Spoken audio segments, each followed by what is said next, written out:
आप सभी का स्वागत है अपने यूट्यूब चैनल एजुकेशन विद आलोक यादव पर। आज के हम इस महत्वपूर्ण सेशन में बात करेंगे भारत की प्रमुख नदियाँ, जो आपके प्रतियोगी परीक्षाओं में पूछा जाता है कि भारत की कौन-कौन सी प्रमुख नदियाँ हैं। तो आज हम इसी के बारे में चर्चा करेंगे। तो आप सब वीडियो के अंत तक बने रहेंगे और अपने दोस्त तक ज़रूर शेयर करेंगे। और यदि आप इस चैनल पे नए हैं तो कृपया चैनल को सब्सक्राइब ज़रूर करें और अपने दोस्त तक ज़रूर शेयर करें। तो आइए शुरू करते हैं आज का टॉपिक भारत की प्रमुख नदियों के बारे में।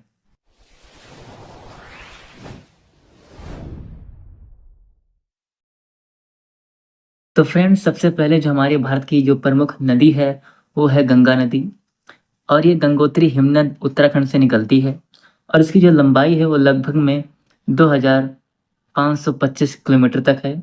और इसकी जो मुख्य सहायक नदियां हैं वो है यमुना, घाघरा, गंडक, कोसी और सोन नदी इसकी जो प्रमुख सहायक नदियां हैं। अगर बात करें इसकी जो महत्व की तो धार्मिक दृष्टि से इसका अत्यंत पवित्र महत्व है और ये उत्तर भारत की जीवन की रेखा है। अगली नदी पर चलते हैं तो है यमुना नदी।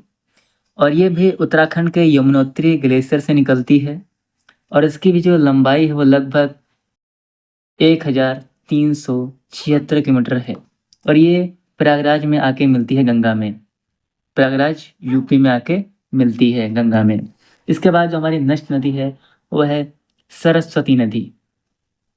तो इसका जो प्राचीन ग्रंथों में वर्णित है और ये वर्तमान में लुप्त है, अर्थात ये वर्तमान में है नहीं, परंतु हरियाणा और इसका राजस्थान में कुछ प्रमाण मिले हैं कि ये पहले थी। इसीलिए हम इसको काल्पनिक या फिर पुरातत्व के नाम से जानते हैं। अगली नदी है वो है ब्रह्मपुत्र नदी। और इसकी जो उत्पत्ति स्थल है ये तिब्बत में होती है और ये तिब्बत में से यारलुंग शांगपो के नाम से जाना जाता है। और भारत में ये जब पहुंचती है तो इसका नाम हो जाता है दिहांग।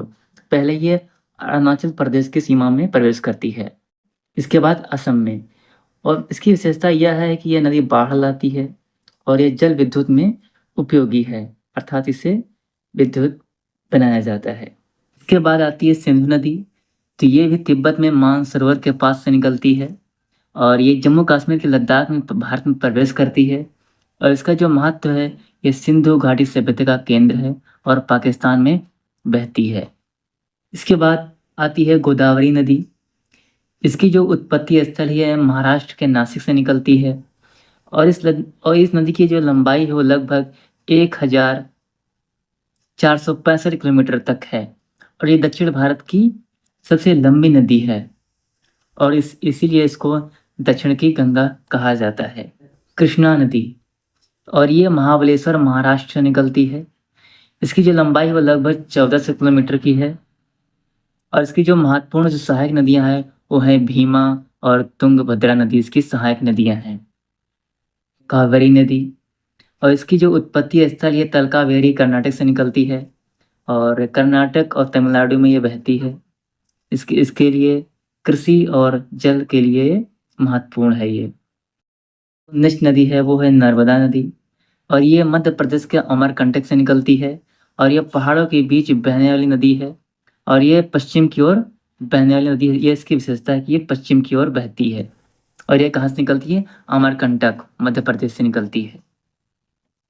इसके बाद जो हमारी जो अगली नदी है वो है ताप्ती नदी। इसकी जो उत्पत्ति स्थल है वो सतपुड़ा की पहाड़ियों से हुई है, मध्य प्रदेश के सतपुड़ा पहाड़ियों की से हुई है और ये पश्चिम की ओर बहती है और अरब सागर में गिरती है।